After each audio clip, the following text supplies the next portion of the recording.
Bonjour, je suis Little Greenman, vous écoutez le podcast de Only for Promo. Hello la communauté Only for Promo, bienvenue sur le podcast de Only for Promo.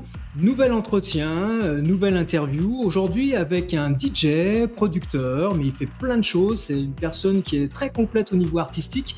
Je suis très heureux de recevoir Little Greenman. Bonjour Little Greenman, comment vas-tu ? Ça va très bien et toi ? Bah écoute, on fait aller, il fait un petit peu froid en ce moment, mais pour l'instant on est au chaud, donc tranquillement. Aujourd'hui, je suis ravi de te recevoir, parce que je crois que c'est la première fois que je reçois un artiste qui a édité un double album en vinyle.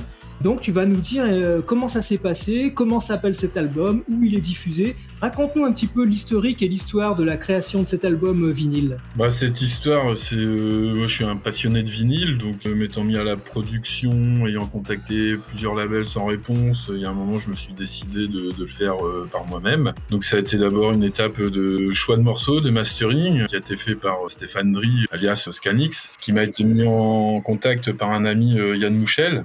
C'est grâce un peu à ces deux personnes qui m'ont aidé que ce projet a pu se faire. Ensuite, mastering en main, il a fallu contacter des entreprises de pressage de vinyle pour différents devis. Avant de me décider, j'ai choisi une entreprise de l'Orne qui fait partie de la Basse-Normandie pour essayer d'être le plus local possible. Très bien ça.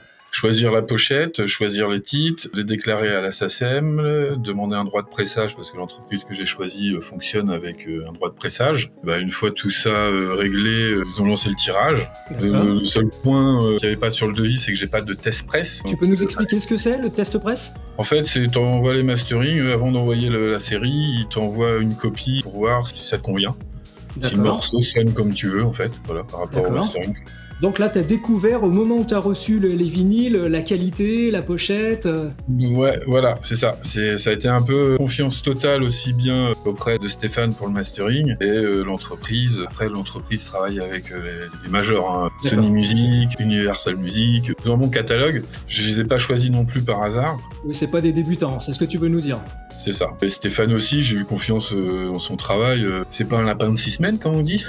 Exactement. Tu nous parles de mastering. Est-ce que tu peux nous expliquer, sans rentrer dans les détails techniques, ce qu'est le mastering pour ceux qui nous écoutent ? Mastering, c'est pour rendre le morceau audible, lui donner un peu plus de punch. C'est nettoyer les impuretés. C'est un coup de pep, c'est un coup de propre. Ça permet en fait d'avoir un produit vraiment fini pour la distribution et pour l'écoute sur toutes les plateformes. Et donc, ce beau projet de double vinyle, il t'a pris combien de temps entre l'imagination du projet et la finalisation ? Alors, si on prend tout, ça a mis quelques années.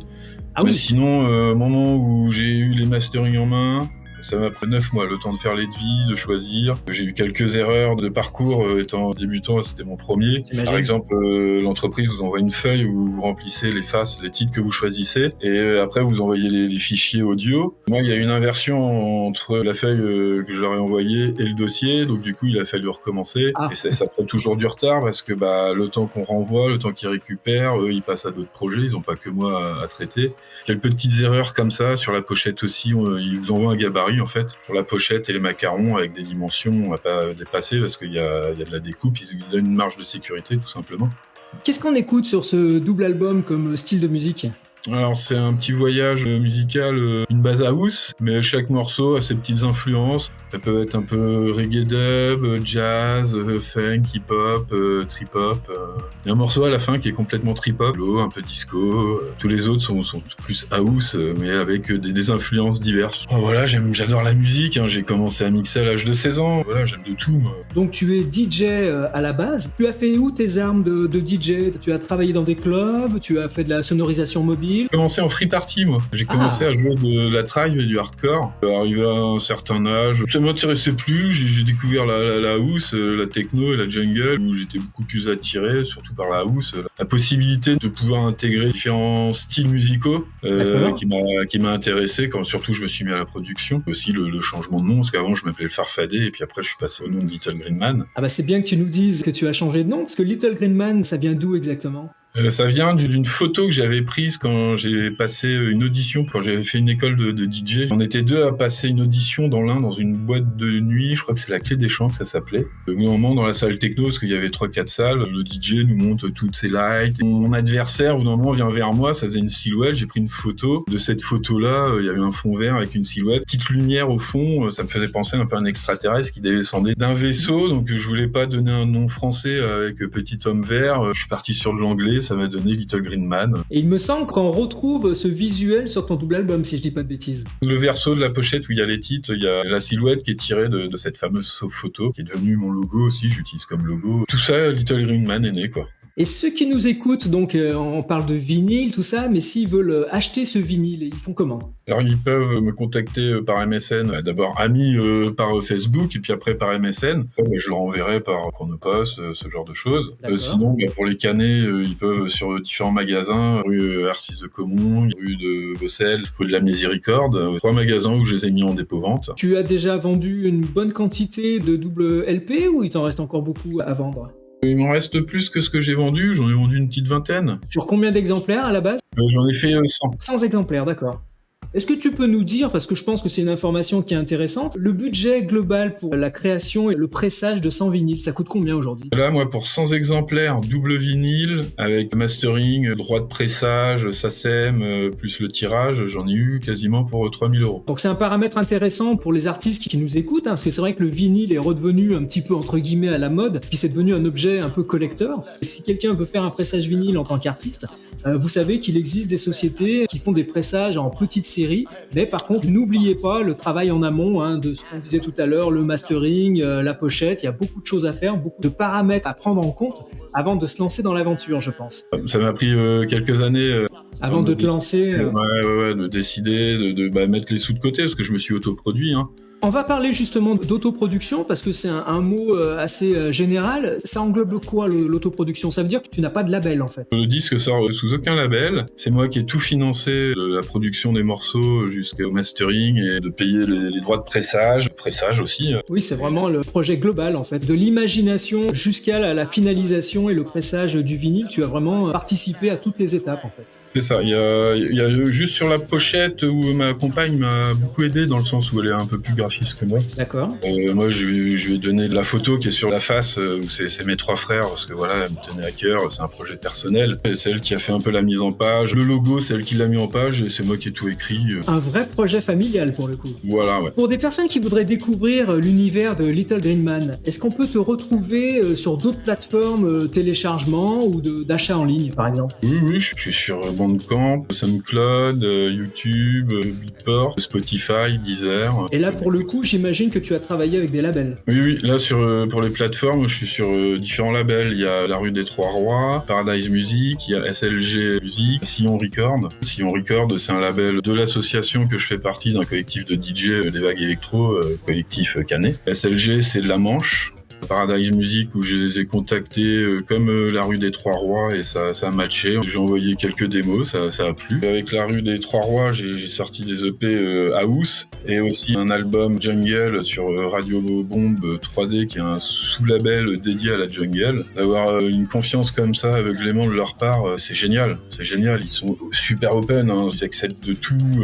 Alors c'est vrai que Rue des Trois Rois, on les connaît relativement bien chez Only for Promo. C'est 2 frères donc à la base du label. Laurent et Werner Fischerman. C'est vraiment des personnes très sympas, très intéressantes, avec qui il fait bon collaborer. Tu nous as parlé de l'association Vagues Électro.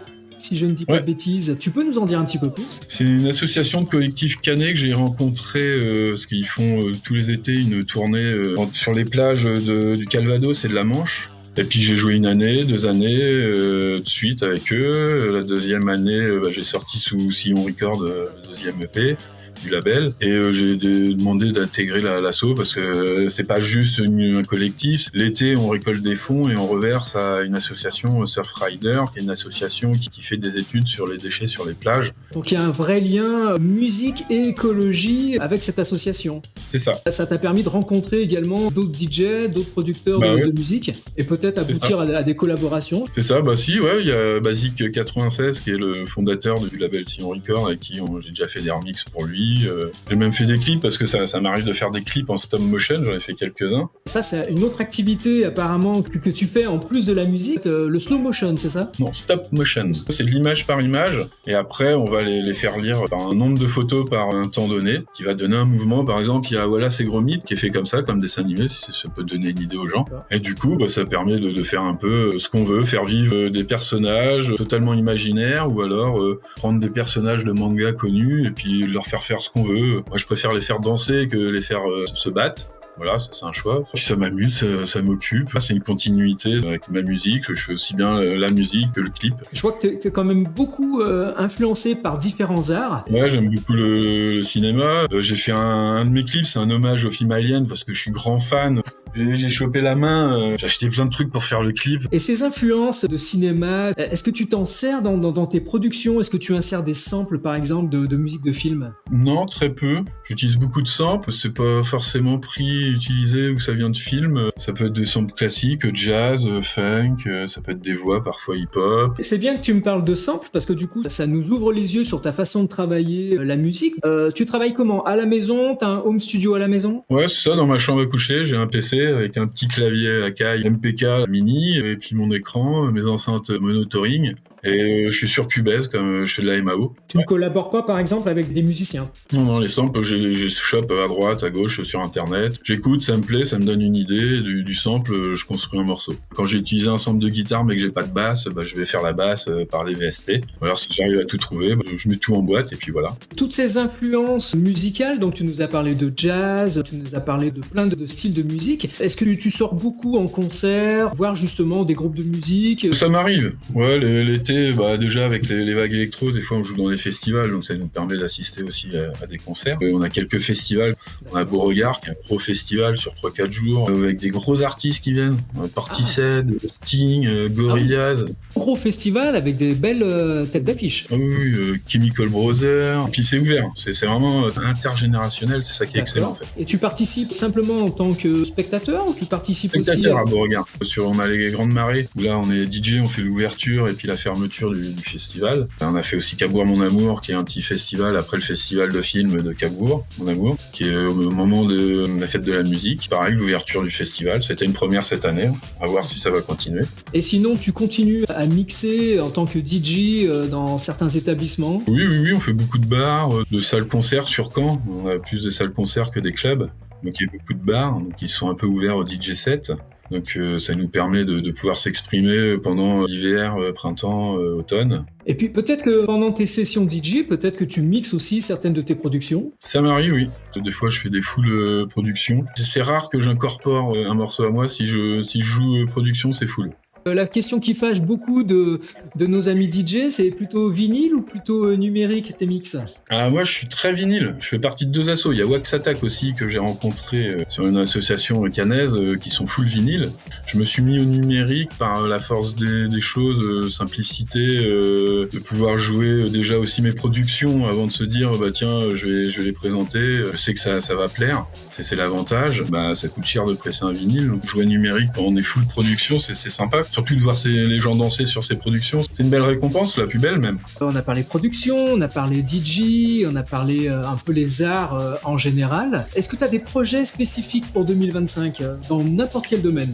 Les projets, ça va être peut-être me remettre un peu au clip et puis continuer la musique dans des remixes pour la rue des Trois Rois. Il y en a 2 là qui devraient sortir. J'en ai fait un pour Firio et puis Werner et un pour son frère Laurent. J'ai une date live pour un concert avant un match de hand au mois de février. Puis des dates de mix. Tu as parlé de remix, donc on va revenir un petit peu sur la production. Est-ce que tu as des tips? Est-ce que tu fonctionnes toujours de la même manière pour créer un remix ou c'est vraiment au cas par cas? C'est au cas par cas. Si le morceau me plaît, avec les pistes qu'on m'envoie, voir ce que je peux en faire, ce qui va m'inspirer, pas m'inspirer. C'est très aléatoire. C'est l'émotion que me donne le morceau, que je vais réussir à le retranscrire, donner ma vision du morceau.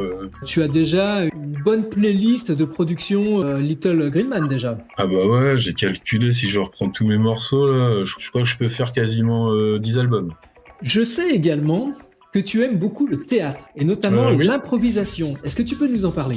Je fais pendant 4-5 ans du théâtre d'improvisation. Ça faisait longtemps que ça me titillait, j'ai découvert ça, je me suis lancé. Ouais, c'est magique. T'arrives, tu prépares rien, tu connais pas le thème, tu connais pas le sujet, parce que généralement c'est le public en arrivant ou à l'entrée on leur demande d'écrire le sujet. Et après il y a un arbitre qui va tirer un thème et un sujet, et puis le but après c'est de jouer avec l'équipe adverse. Donc c'est vraiment de créer une histoire avec l'équipe adverse. Chacun doit s'emmener l'un dans l'autre dans l'histoire. On s'entraîne sur les thèmes, on va dire faut la faire à la Walt Disney ou à la Playpomme ou à la version film d'horreur. Donc on va prendre les grosses lignes de ces genres-là. Hein. Disney, c'est un méchant, un gentil, un héros, une héroïne, une princesse qu'il faut sauver. Et voilà, un peu fleur bleue, des chansons. Mais toujours sous une forme humoristique. Pas forcément, on peut en faire des dramatiques. Il y a des dramatiques, ouais. Moi, j'ai jamais été un grand fan des dramatiques, plus à faire rire qu'à faire pleurer. Le théâtre d'improvisation, c'est un peu l'équivalent du jazz dans la musique. Et c'est vraiment la liberté de s'exprimer. Après, c'est ce que disait notre prof, Tony Atlaoui, qui disait qu'il des fois, il nous voyait maîtriser certains personnages déjà de base naturellement. Il aimait ça dans ton sac à dos, puis quand t'es en difficulté, tu le sors. C'est un art que tu continues encore aujourd'hui ou pas du tout? Non, j'ai mis un peu de côté ça. Ça me titille un peu. Ça pourrait faire partie des projets 2025 alors. Si ça me reprend, ouais, en septembre, ouais, pourquoi pas, ouais. Et puis c'est bien finalement d'avoir peut-être plusieurs cordes à son arc, et ça permet peut-être aussi de faire évoluer tous les projets en même temps finalement. Ouais, c'est ça. Puis ouais, de donner un peu d'air frais, de mettre des choses de côté, que ça mûrisse dans la tête, que ça réfléchisse. Et est-ce qu'un nouveau pressage vinyle est prévu? Alors pas forcément un double album, mais est-ce que c'est envisageable? Alors double, non. J'ai d'autres morceaux, donc oui, pourquoi pas. Maintenant, tu peux te faire des vinyles à l'unité. Ma compagne, avant de presser l'album, m'a offert un peu l'album en test press, mais en gravure, pas en galva. Explique-nous la différence. Gravure, c'est chaque vinyle aura été gravé par la machine. La galva, c'est un moulage, et de ce moulage-là, on va venir faire fondre chaque pièce de plastique. Il va faire le vinyle écrasé, donc ça donne une meilleure qualité. D'où le nom du pressage. Le pressage vinyle vient de là. Le presse qui vient écraser. Donc c'est pas la même qualité. Et ça m'a permis de voir si ça valait le coup quand même. Du coup, non, j'irais plus sur des petits EP, 3-4 titres. Bah, c'est souvent la norme, 4 titres, il y en a 2 par face. Pour ceux qui achèteront le vinyle, j'offre l'album en numérique. Ça permet aux personnes qui vont acheter le vinyle de pouvoir l'écouter en vinyle à la maison par exemple, et de continuer l'écoute dans la voiture. C'est ça, ou s'ils sont DJ, de pouvoir le jouer, puis d'acheter le vinyle juste parce qu'ils aiment collectionner, mais ils n'ont pas forcément une platine, ou si, comme tu dis, c'est juste pour l'écoute, mais ils sont pas DJ, donc jamais ils le mixeront. Pour ta promo, tu utilises beaucoup les réseaux sociaux? Ouais, les réseaux sociaux basiques, Facebook, Instagram essentiellement. Soit les gens sont déjà amis avec moi, puis après on se contacte sur MSN, comme ça on pourra échanger pour s'ils veulent acheter l'album. Parfait, au moins comme ça on aura les informations, et des informations que je compléterai lors de la diffusion de l'interview. On va encore parler un petit peu musique. Tu m'as dit, je crois que tu n'étais pas musicien de base. Petit, j'ai fait du solfège et de la flûte traversière. Ensuite, je me suis mis aux platines, vinyle. Après, j'ai joué dans un groupe de funk où j'étais au scratch. Là, je me suis un peu familiarisé avec la guitare, la basse, la batterie, percu, synthé. Je me prétends pas musicien, quoi. Par contre, le fait d'avoir eu ce groupe de musique, ça t'a quand même aidé dans ta pratique de la production? Ah oui, énormément. Ça m'a fait changer ma façon de créer, ma façon d'écouter. Des vrais repères de production, en fait. Savoir construire un morceau. Raconter une histoire dedans, lui donner des mouvements. Quel serait pour toi ton instrument de prédilection, l'instrument qui te fait le plus vibrer quand tu écoutes une production? J'adore les lignes de basse. Je suis très funk. Après, j'aime un peu tout, mais ouais, j'avoue que basse, piano, ouais, je suis assez friand des bonnes lignes de basse. Mon morceau préféré, c'est Another One Bites the Dust de Queen. Mais ouais, voilà, c'est plus une orchestration, c'est plus une harmonie entre chaque morceau. On retrouve beaucoup ceci dans les concerts de jazz funk, où on a souvent des échanges entre le batteur, le guitariste, le bassiste, le claviériste. Et musicalement, c'est intéressant, ça met une ambiance de fou dans le concert. Ouais, c'est clair. Dans la musique électronique, beaucoup, c'est questions-réponses entre chaque instrument, on va dire. Tu retrouves beaucoup ça dans la house. Tu parles de house music, est-ce que tu as des artistes ou des labels qui t'ont influencé, que tu suis régulièrement? Pour la house, il y a beaucoup Nicolas Jarre. Quand j'ai découvert, il m'a bien bouleversé. Pendant longtemps, je n'arrivais pas à écouter autre chose. Il a fait des remixes sans dénaturer l'original. J'adore. Dans la musique en général, t'es influencé par quel artiste? Green Velvet, il y a forcément James Brown, Queen, le rock Noir Désir, beaucoup, Rolling Stone, Led Zeppelin, George Clinton aussi dans la funk, il y a Daft Punk, Laurent Garnier.